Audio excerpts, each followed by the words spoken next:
vamos a tener una sesión interesante porque vamos a ver cosas como un poco más complicadas de las que hemos estado revisando. Antes de llegar a ello, sería conveniente repasar lo que hemos venido desarrollando hasta este momento. Por una parte, hemos visto cómo es que en el juicio oral, que es una de las partes del proceso penal acusatorio, hay que tomar en cuenta siempre que es el momento en el cual hay una diferencia radical en lo que normalmente había sucedido. ¿Por qué?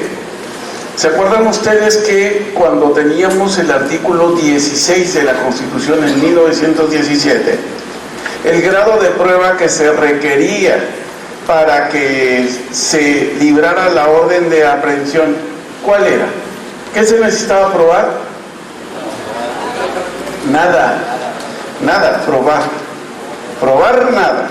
Solamente se requería una denuncia de un hecho posiblemente constitutivo de delito y que hubiese la probabilidad de que el sujeto había sido quien había cometido el delito.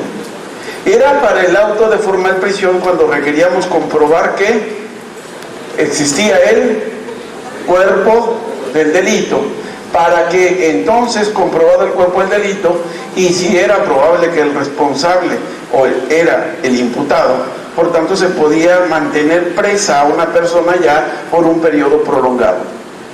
De esa forma, luego nos confundimos, ¿se acuerdan? Nos confundimos porque sustituimos cuerpo del delito, concepto procesal, por uno del derecho sustantivo que era el tipo penal, ¿se acuerdan? Pero además, estos elementos del tipo penal tenían que ser acreditados. En esta reforma del 93 también se estableció que incluso para la orden de aprehensión también se tenía que acreditar los elementos que integraban el tipo penal. Por tanto, ahora el grado de prueba era mucho mayor. ¿Por qué? Porque en ambos casos se tenía que acreditar los elementos del tipo penal, tanto para librar la orden como para dictar el auto de formal prisión. Sin haber entendido bien de qué se trataba y cuáles eran los elementos del tipo penal, en 1999 se decide regresar a la vieja figura de cuerpo del delito. Y esto se debía a que normalmente los ministerios públicos no alcanzaban, no conseguían acreditar los elementos del tipo penal. De ahí entonces que se dijese, volvemos al cuerpo del delito. Un cuerpo del delito que se tenía nuevamente que comprobar para dictar el auto, pero a diferencia del artículo 16 para librar la orden de aprehensión en su texto original de 1917, ahora se tenía que también para la orden de aprehensión comprobar el cuerpo del delito. De esta forma, aun cuando nos dijeron cuerpo del delito, elementos del tipo penal, otra vez cuerpo del delito, a pesar de que no entendíamos qué era una y otra cosa, lo que sí ha estado presente es el grado de prueba. Comprobar, acreditar. Primero, comprobar cuerpo del delito. Luego, acreditar elementos del tipo penal. Otra vez, comprobar el cuerpo del delito. Pero ahora, con la reforma de 2008, ya no se requiere nuevamente comprobar. Recuerden, ¿se acuerdan del artículo 16 en 1917 que necesitaba comprobarse para librar la orden de aprehensión? Nada. Y aquí otra vez, aquí nos está diciendo lo mismo. Para que se libre la orden de aprehensión, la autoridad judicial tiene que tener la denuncia o querella de un hecho que la ley señale como delito, que esté sancionado con pena privativa de libertad y obren datos que establecen que se ha cometido ese hecho. Un dato que establece no prueba, solamente es un grado de sospecha, es un indicio, es una creencia, pero no estamos comprobando nada.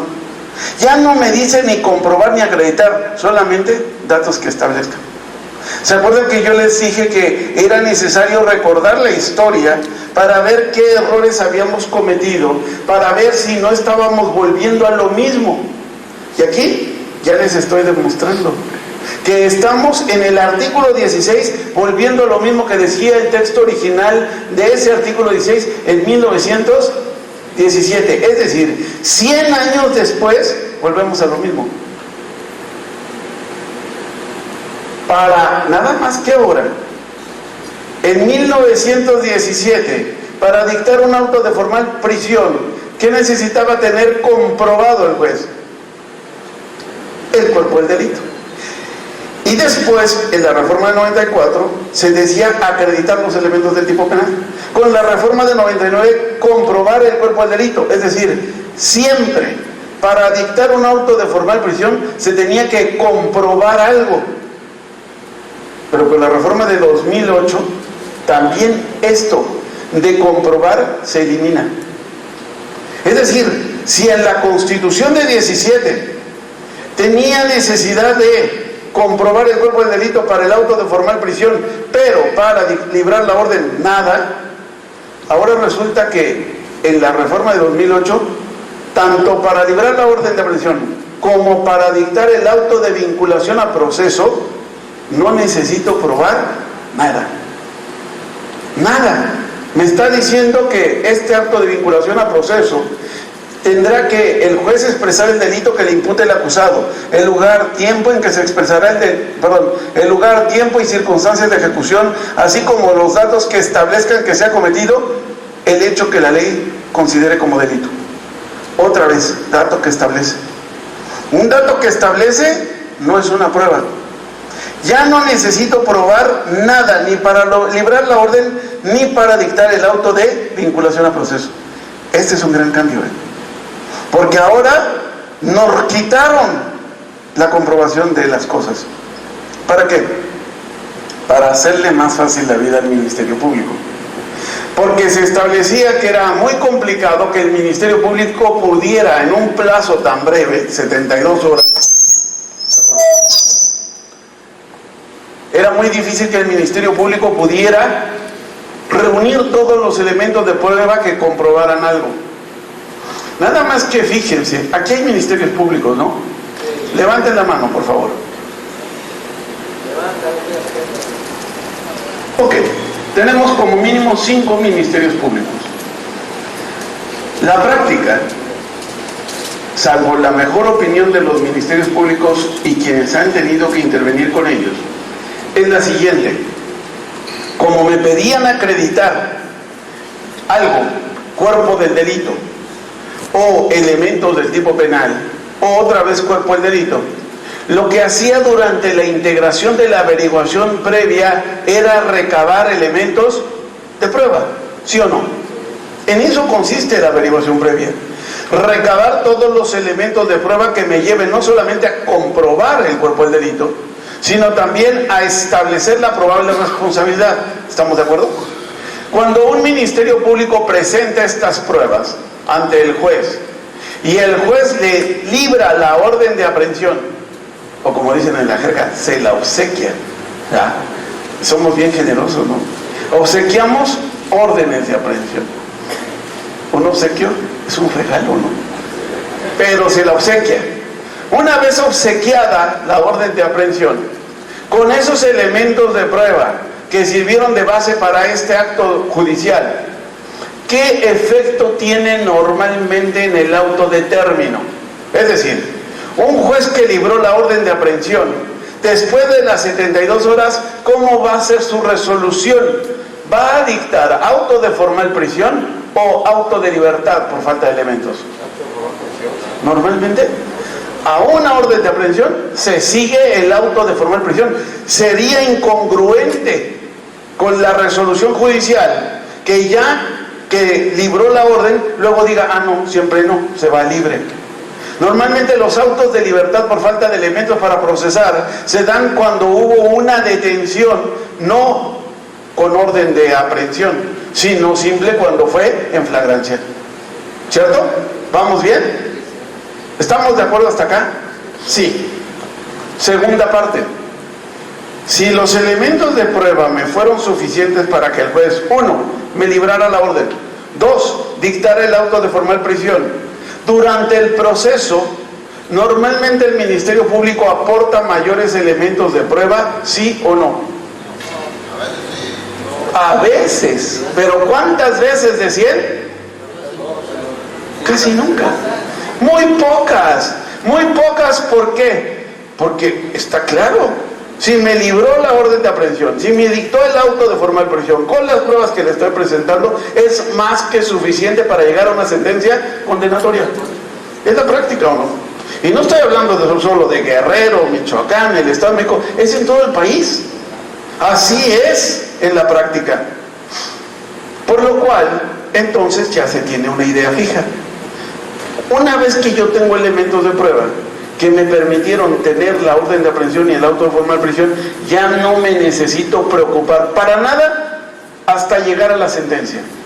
Porque seguramente ese juez va a dictar una sentencia condenatoria. Ojo con los ministerios públicos. Este criterio, esta tradición, esta costumbre, esta práctica es la que está costando trabajo quitar para los nuevos procesos penales acusatorios. ¿Por qué? Por lo que acabamos de revisar. Antes, desde 17, cuando menos para el auto de formal prisión, siempre me requerían comprobar algo. Cuerpo del delito, elementos del tipo penal o cuerpo del delito, pero comprobar. Ahora ya no me requieren comprobar nada para librar la orden o para dictar el auto de vinculación, por lo cual el Ministerio Público va a poder llegar con sus sospechas, con elementos que le hacen creer algo pero que no comprueban nada, y le va a ser muy fácil obtener la orden de aprehensión o que le dicten el auto de vinculación a proceso. Pero tiene que tener presente que eso se debió a que el estándar probatorio se redujo en 2008 para esos dos momentos procesales. Uno, la orden de aprehensión, y dos, para el auto de vinculación. Pero el grado de prueba se dispara y se eleva ahora para el juicio oral.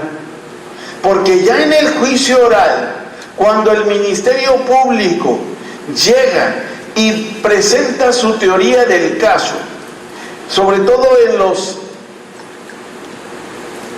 alegatos de apertura, lo que dice es que durante el juicio oral, durante la audiencia pública, lo que va a hacer es exponer, presentar las pruebas que respaldan que hay un hecho constitutivo de delito. Uno, su existencia.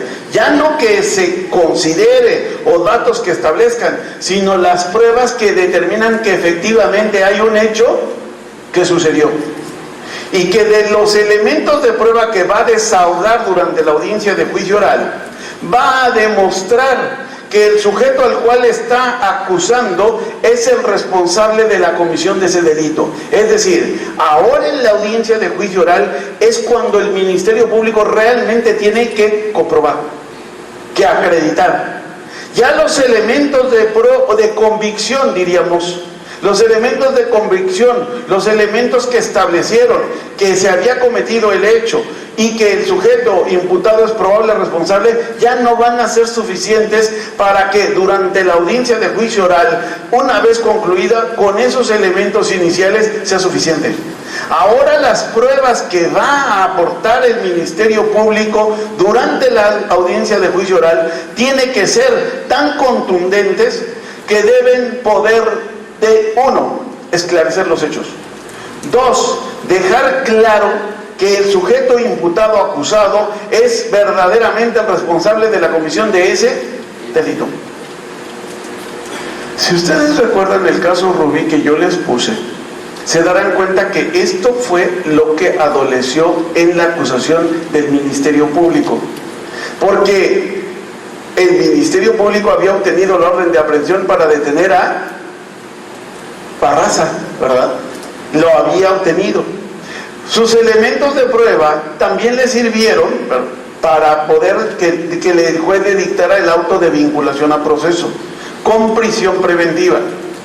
Pero se confió, ya no se allegó de elementos contundentes que efectivamente le llevaran a los jueces a determinar que el hecho estaba debidamente esclarecido, que había efectivamente un homicidio de la esposa, que entonces estaríamos hablando de un homicidio en razón de parentesco. Podrían todavía discutir si podría ser un feminicidio o no, dejémoslo en un homicidio en razón de parentesco doloso. pero que el Ministerio Público, al no presentar pruebas durante la audiencia de juicio oral y al momento de llegar a los alegatos, él mismo reconoció que no estableció la causa de muerte, porque no tenía la prueba para establecerlo. De ahí en adelante no puede romper la presunción de inocencia de Sergio Rafael, y por eso es que los jueces tuvieron que dictar sentencia absolutoria. ¿Se dan cuenta? Este es el principal cambio.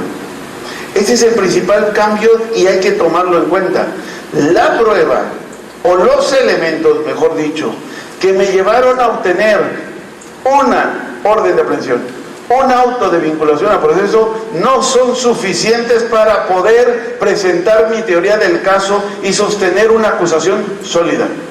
Necesito, ahora sí, probar de manera definitiva la existencia del hecho delictivo y la responsabilidad del sujeto. ¿Estamos de acuerdo? ¿Esto qué implica? Implica una pregunta. ¿Y por qué redujo ahora el legislador el grado de prueba? ¿Por qué, si siempre había pedido comprobar algo, cuando menos para dejar formalmente preso a una persona o dejarlo bastante tiempo privado de su libertad hasta que terminara el proceso? ¿Por qué reduce? ¿Por qué es más laxa esta prueba? Por una razón. Porque se supone, y lo repito, se supone que en un proceso penal acusatorio toda persona se presume inocente hasta que no se demuestre.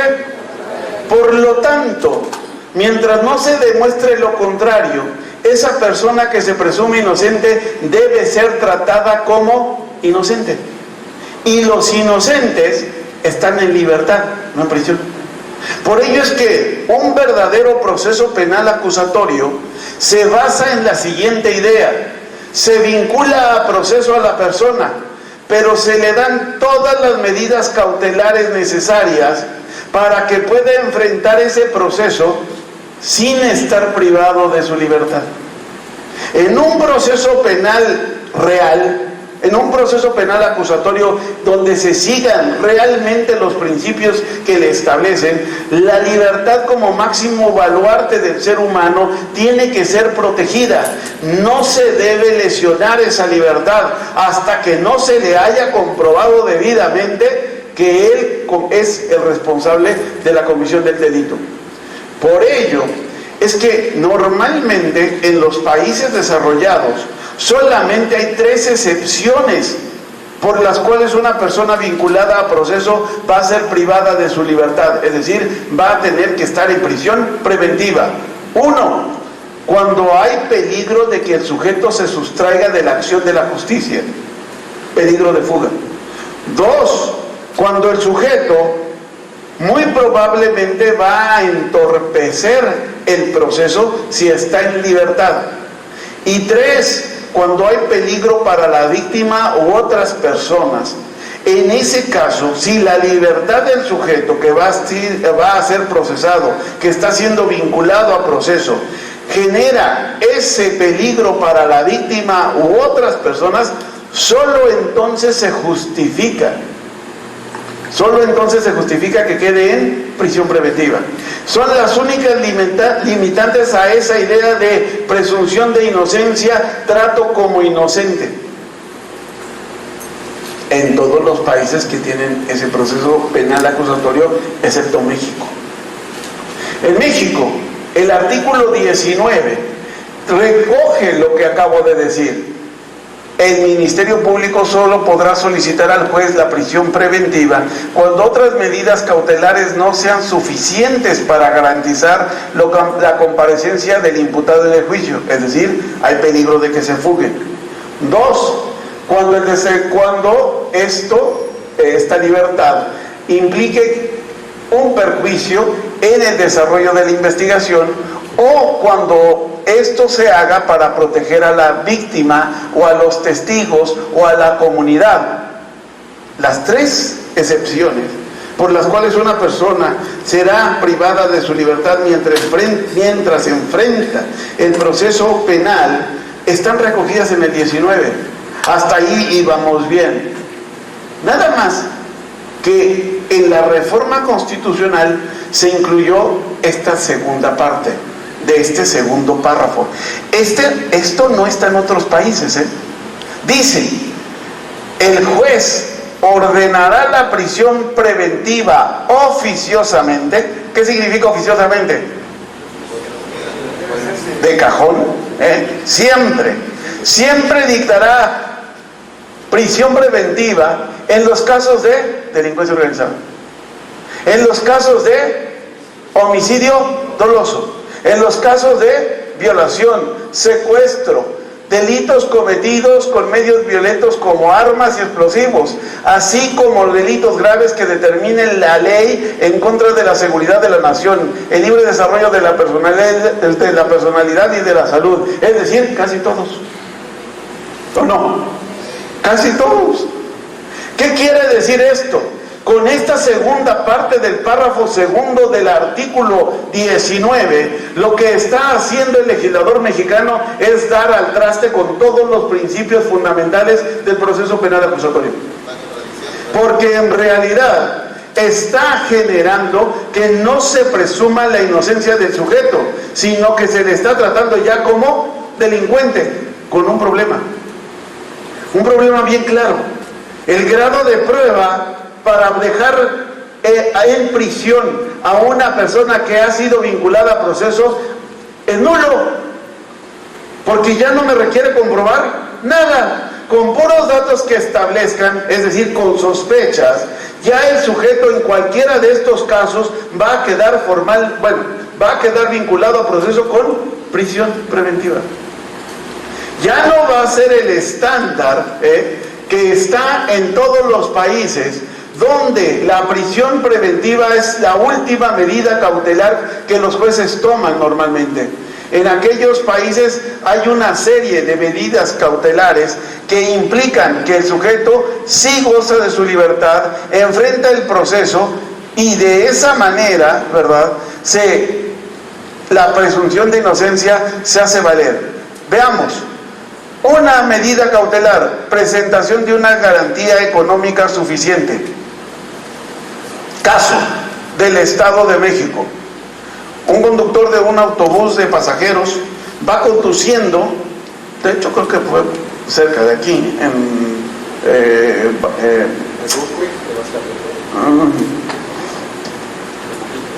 cuando viene Valle de Bravo, Estado de México. Ustedes saben que allí ya se aplican los procesos penales acusatorios. Este caso es de un proceso penal acusatorio. Va el conductor, pierde los frenos del autobús, no puede detenerse, viene zona de curvas, trata de ladear el autobús para poder hacer que se disminuya la velocidad con la fricción del autobús en la parte de la montaña. Consigue reducir, sí, la velocidad del autobús, pero por la velocidad que ya llevaba y la curva que a continuación era muy pronunciada, el autobús sale de la carretera, se deshace, se destroza y hay 19 muertos, más o menos 15 heridos y algunos que tienen lesiones leves. 19 muertos, 15 heridos. Hay la sospecha de que el exceso de velocidad fue la causa de que perdiera los frenos y perdiera finalmente el control, causando estos resultados. Por lo cual tenemos un problema. Si vamos a dictar una garantía económica suficiente para que el sujeto pueda enfrentar el proceso penal en libertad, ¿de cuánto estamos hablando de como garantía económica suficiente? Mucho dinero, ¿no? No, más de 1 millón por muerto, son 19 millones. 15 heridos. ¿Cuánto? Y luego lo del carro. En total, el juez pidió que diera una fianza, una garantía económica por 3,5 millones.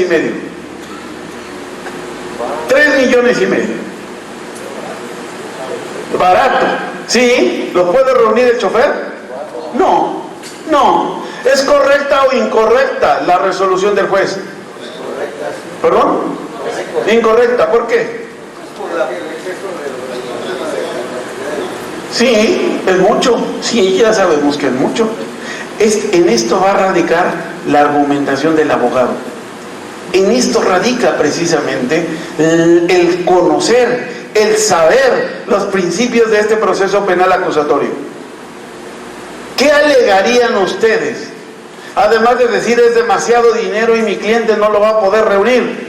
¿Qué alegarían que fuera realmente sólido como para que el juez cambiara de opinión y no fueran los 3,5 millones? Una violación al artículo 22. ¿Por qué? Porque es una pena excesiva. Porque por el grado de... Pero no es una pena. Es una garantía. Que gana también. Sí. Entonces, a ver usted, ¿qué alegaría? ¿Estaba levantando la mano? ¿Usted? ¿No? Ah. ¿Quién levantó la mano? ¿Usted? ¿Qué alegaría?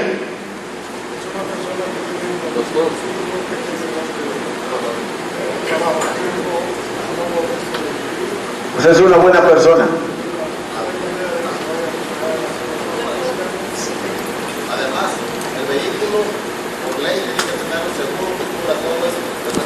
Sí, pero no lo tenía en este caso, ¿verdad? Sí.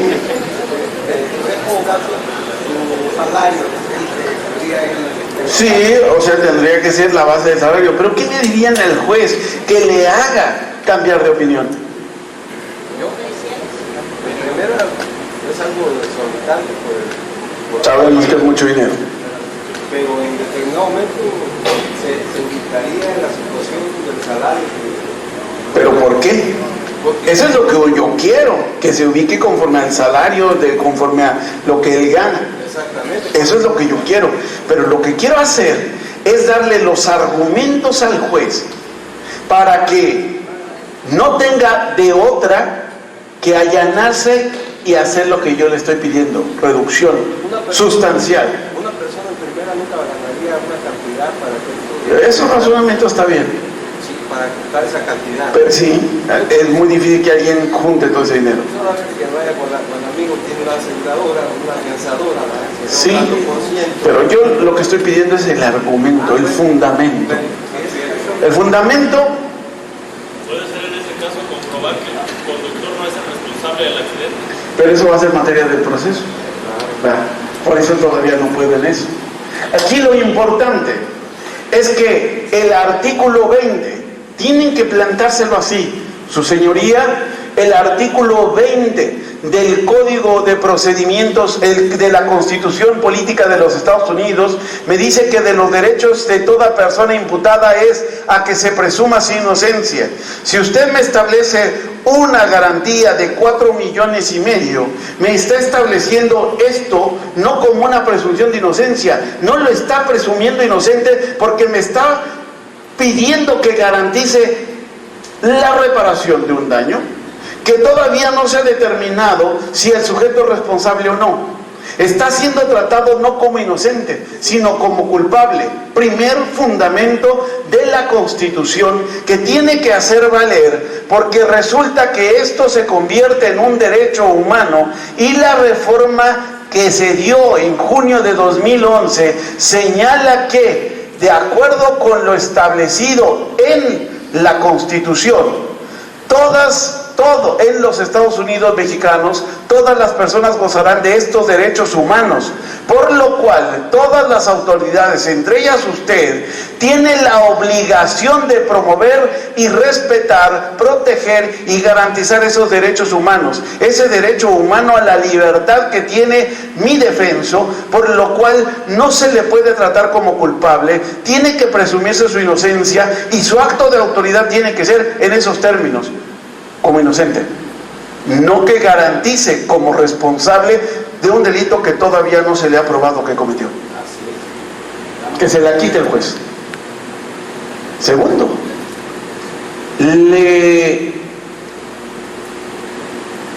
también puedo señalar que el mismo artículo primero de la Constitución dice que, en consecuencia, el Estado deberá prevenir, investigar y sancionar a la autoridad que violente esos derechos humanos.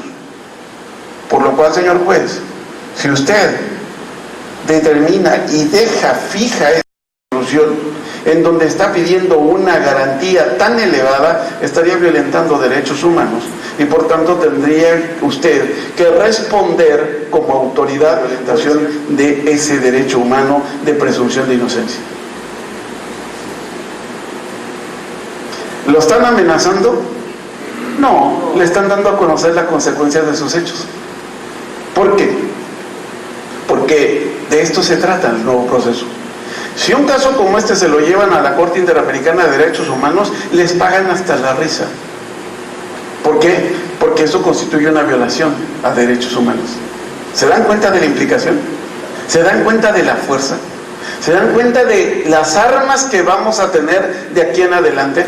Los actos de autoridad, todos, tienen que ser protegiendo derechos humanos. En este caso, ¿cuál es? El de la presunción de inocencia.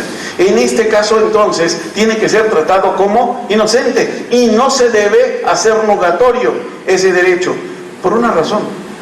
Porque el fin de la garantía, segundo elemento, no es que yo garantice la reparación de los daños porque implicaría que ya lo estoy considerando como culpable, sino la garantía tiene que servir simplemente para que el sujeto no se sustraiga de la acción de la justicia, para que se presente a proceso. Por lo cual, para conseguir eso, ahora sí, lo que tengo que tomar en cuenta son su capacidad económica. Son aquellas cantidades que, sin hacerle nugatorio su derecho a enfrentar el proceso en libertad, él pueda, sí, tal vez con dificultad, pero que no sea violentada ese derecho. Es decir, que sea una garantía que sí, pueda costarle trabajo, tal vez, reunirla, pero que le haga simplemente quedarse a enfrentar el proceso, pero que esté al alcance de su mano. ¿Qué es suficiente? No es suficiente por la reparación de los daños, porque sería culpable, considerarlo como culpable. Lo suficiente radica en aquello que le haga quedarse a enfrentar el proceso dentro de sus capacidades, por lo cual lo que tengo que ver es de quién estoy hablando, de cuánto gana, cuál es el alcance que tiene, porque en un Estado justo los iguales se tratan igual. Los desiguales se tienen que tratar de manera desigual. Por ejemplo, ustedes saben que el señor Strauss-Kahn, que era el director del Fondo Monetario Internacional, de repente llega a su hotel, entra a su habitación y encuentra una camarera. ¿Qué hizo? La violó, ¿verdad? Hay indicios de que la violó. Hay otros indicios que dicen que fue consentido. Esta primera parte será suficiente como indicio para poder sostener que estamos ante una violación.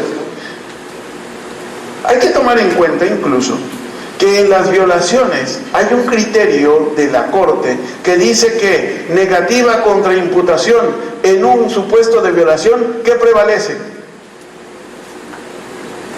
La imputación.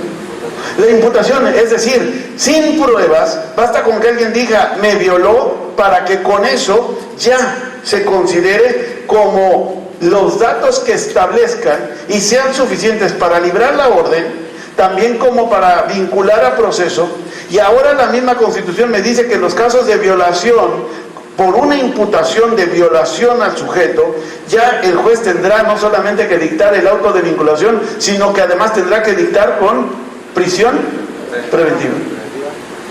Pero en Estados Unidos, que eso no está, lo que hicieron fue, muy bien, ¿hay indicios de que la violó? Sí. ¿Está probado? No, lo vamos a ver en el proceso. ¿Qué es lo que vamos a hacer? En México sería prisión preventiva, allá no. Las medidas cautelares Una medida cautelar que se estableció fue la de una garantía económica suficiente. 4,5 millones de pesos. Era inalcanzable para este conductor de un autobús. Pero si hablamos de Strauss-Kahn, 4,5 millones de pesos, ¿los paga o no? Pero sin problema. Sin problema. ¿Por qué? No es porque el objeto o el hecho de la violación valga eso, o menos o más, no, sino estamos hablando de que es una garantía económica que evite que el sujeto se evada de la justicia, ese es el fin, pero que además sea establecida la suficiencia en función de la capacidad económica del sujeto. Por ello es que en el caso de Strauss-Kahn, la garantía económica que impuso el juez fue de $10 millones, porque es una persona rica, muy rica. Por tanto, entonces sí pudo pagar los 10,5 millones de pesos, de dólares. En el caso del conductor del autobús, ¿cuánto les parece? ¿Cuánto? 150,000 un chofer. ¿Los tendrá? No, ¿verdad? No, oigan, el mínimo 50,000 pesos, por ahí. Yo creo que por ahí, 50,000, sí. 100, más de 100, jamás. Pero aquí hay que tomar entonces el sentido que tiene todo esto. Un sentido en el cual sí hay que tomar en cuenta las capacidades económicas. Sí hay que tomar en cuenta el fin de la garantía económica, que es que no se evada de la justicia, que se quede a enfrentar el proceso. Pero en Oaxaca, donde ustedes saben